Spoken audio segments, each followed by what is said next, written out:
Selamat datang kembali di channel kami. Semoga kalian sehat-sehat ya. Mari kita bercerita. Jangan biarkan bayimu tidur sendirian saat maghrib.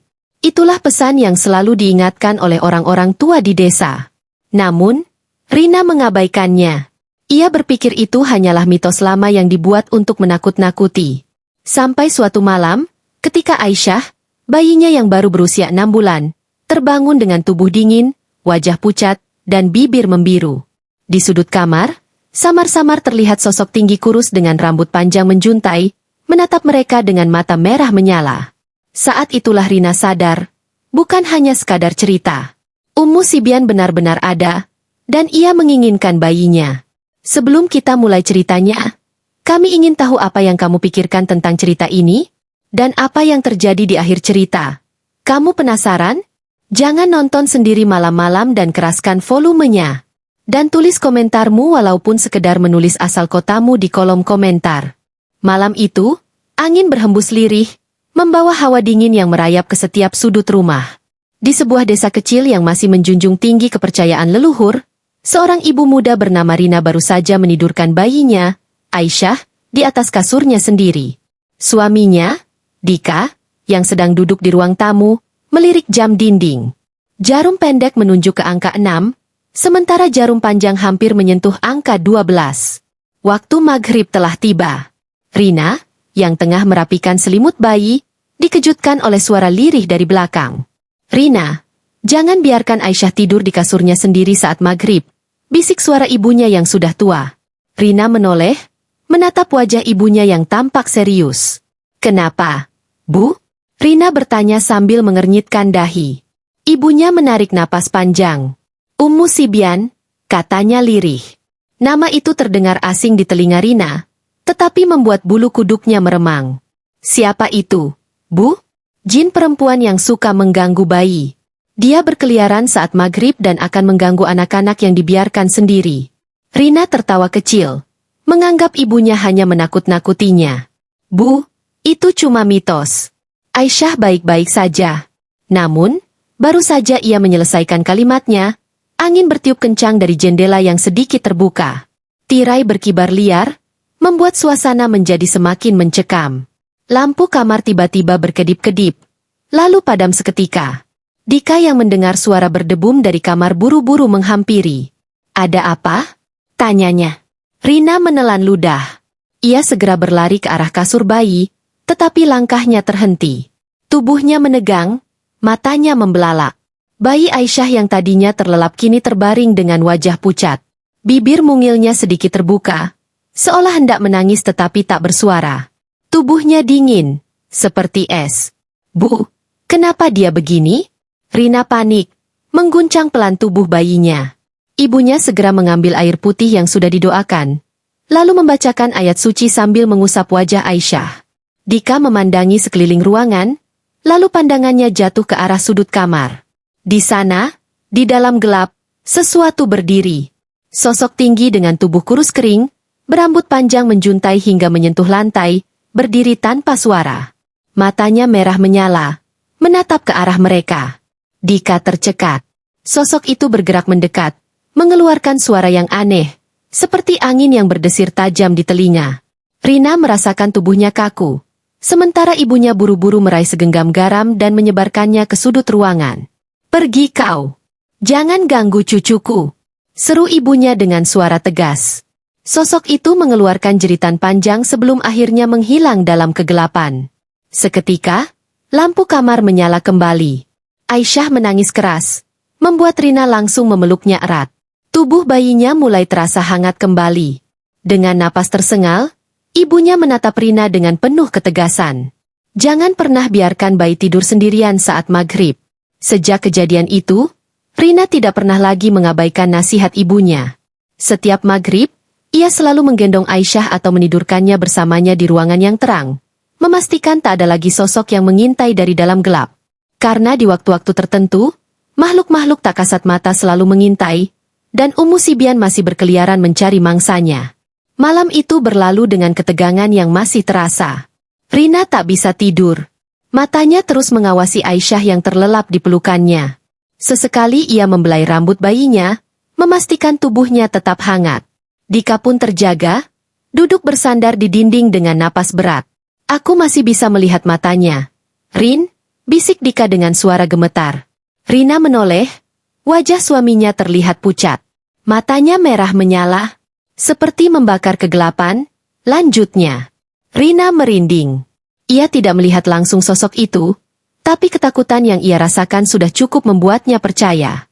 Ibunya yang duduk di dekat mereka menghela napas panjang. Kalian harus hati-hati. Ummu Sibian tidak akan menyerah begitu saja. Rina semakin erat memeluk Aisyah. Bu, apa yang harus kita lakukan? Ibunya bangkit, lalu berjalan ke dapur. Beberapa saat kemudian, ia kembali dengan segenggam garam dan seikat daun bidara. Ambil air, kita harus membacakan ayat suci lalu memercikannya ke setiap sudut rumah. Dika segera bangkit, mengambil air putih dari kendi di ruang makan. Mereka bertiga duduk bersila di tengah ruang tamu, lalu sang ibu mulai membaca doa. Suaranya lirih namun penuh ketegasan.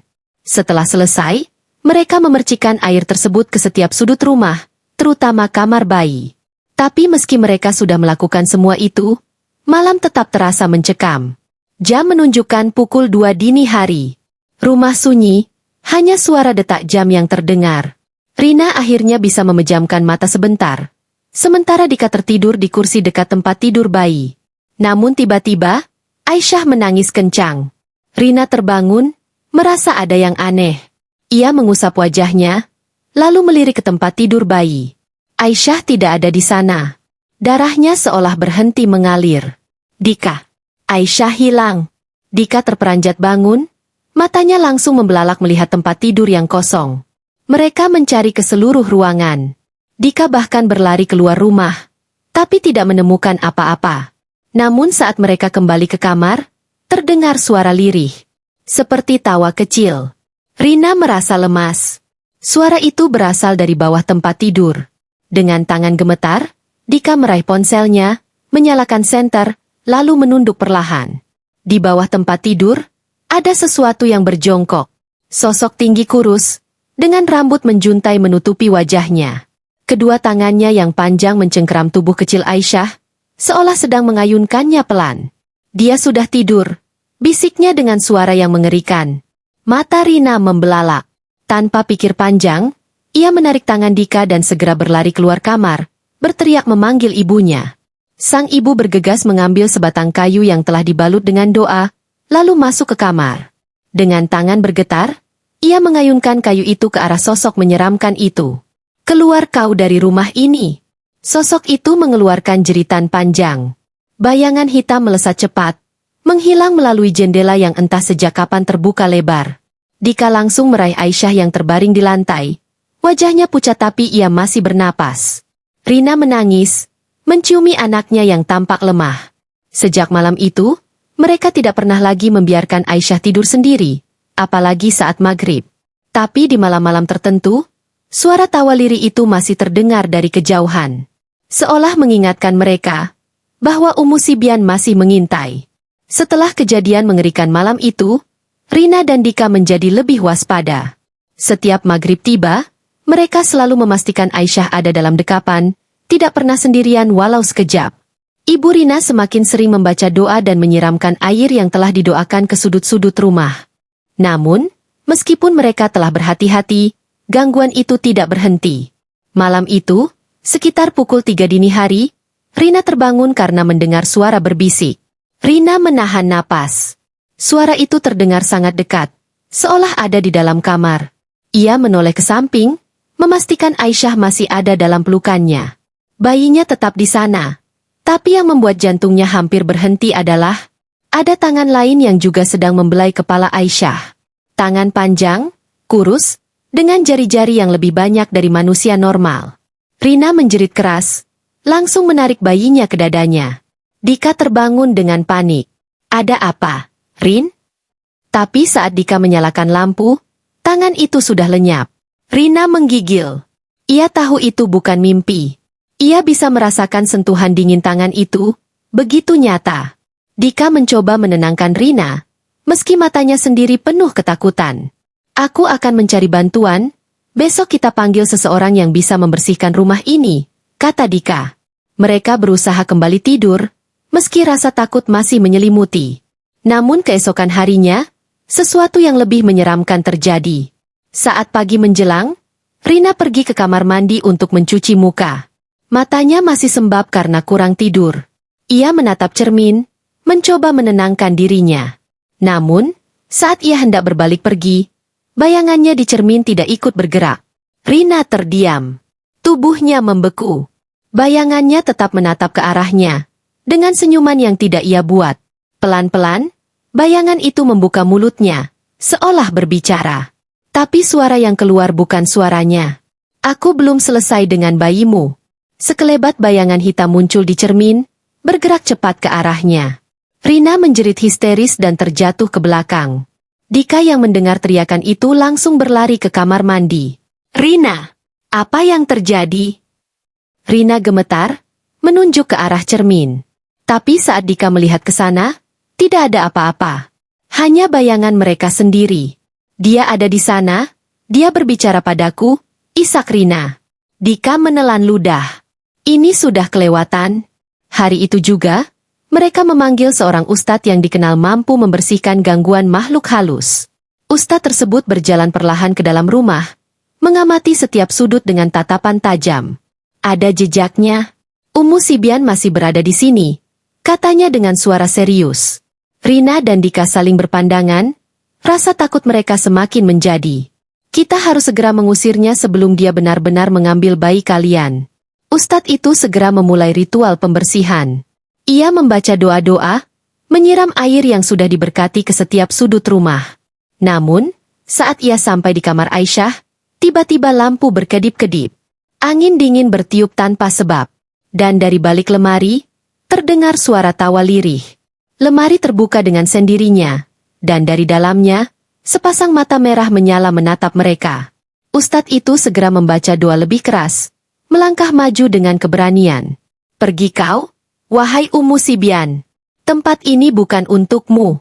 Jeritan panjang terdengar, menggema ke seluruh rumah. Angin berputar liar, membuat benda-benda beterbangan. Rina berlari memeluk Aisyah erat, sementara Dika berdiri di sampingnya, memastikan keluarganya aman. Setelah beberapa saat, semuanya kembali tenang. Ustadz itu mengusap keringat di dahinya. Dia sudah pergi, untuk sekarang, katanya. Untuk sekarang?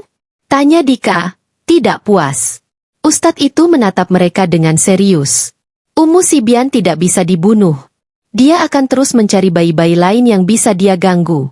Tapi selama kalian menjaga Aisyah, berdoa, dan tidak membiarkannya sendirian saat maghrib, dia tidak akan bisa kembali. Sejak hari itu, mereka benar-benar tidak pernah lagi membiarkan Aisyah sendiri saat maghrib. Tapi meski begitu, kadang-kadang, di malam yang sunyi, Rina masih merasa ada yang mengawasi dari cermin. Mungkin, Sibian masih belum benar-benar pergi. Setelah kejadian mengerikan di cermin, Rina dan Dika tidak ingin mengambil risiko lagi. Mereka memutuskan untuk kembali memanggil ustadz yang sebelumnya membantu mereka. Namun kali ini, mereka ingin rumahnya benar-benar bersih, termasuk halaman belakang yang terasa semakin mencekam belakangan ini.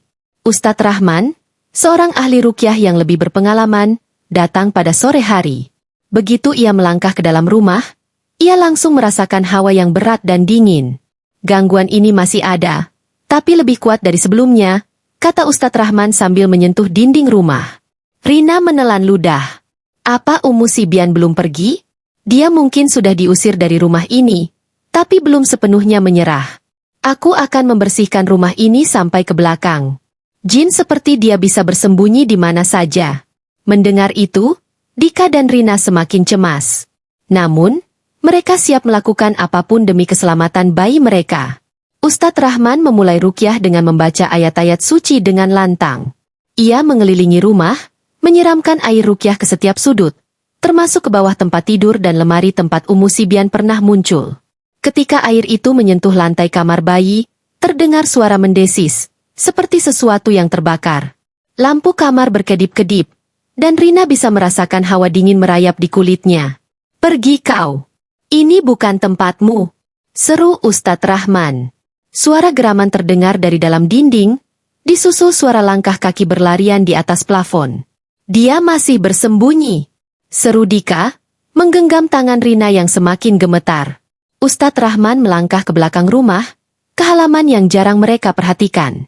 Di sana, ada pohon tua yang sudah lama berdiri, rindang dan suram.